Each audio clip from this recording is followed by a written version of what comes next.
de un esfuerzo para concientizar a comunidad más tocante de seriedad de enfermedad de ALS, of Alzheimer, como eu mencionei.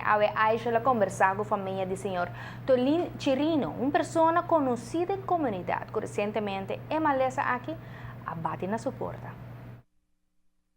Well, ALS está uma lesão que nos saco de nervo que está aan bo músculo não e é uma lesão hopi cruel para sobre a sentença está morto.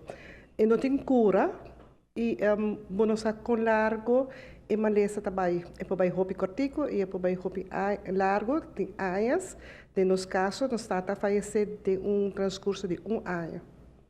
Assim como mencionar que o dela de Tolin Chirino, uma pessoa sumamente ativa e que a maleza aqui afeta e cambia por completo. Correto. Então, uma pessoa que está slank, hopi delegar, e nunca corre auto, sempre ela cana, então está echt actief e queremos, bota querer que está gente que come malo, quando está uma vida saudável também há of outro maleza, mas em caso de que então está uma maneira mais certa e toch maleza bate na suporta. Nos sa kiko está emotivo, kiko por abai fault, pero já ela há maleza e maleza aparentemente está genético que men e por tá com família também por ele. Deve compreender que na nota diagnosticar ALS de viaja, que em caso do senhor Tolin, não pensa que tem outra enfermidade lá haia. Correto. Na maneira que toda cara está lastra pia, su habla de maneira gente que está burachi. Não sabe doctor avisa que ele tem stroke. Pero naarmate que o tempo passa também, e toda vai mais atrás. E o dokter diz, não, nós estamos no neuroloog, e o neuroloog, em verdade, a constatar que o mitata toda tem ALS. E então, ele queda bem atrás.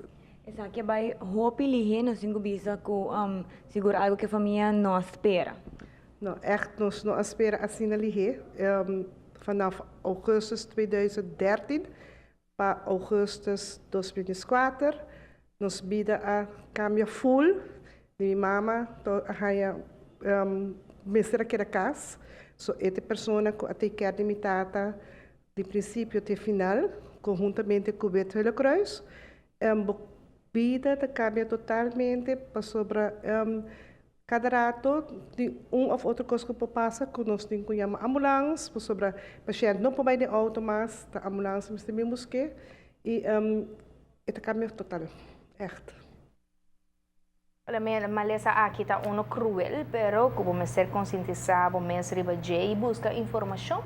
Ao 12 de setembro, senhor Tolin Chirino lo vuelve a na vida e lo a cumplir 73 anos de idade.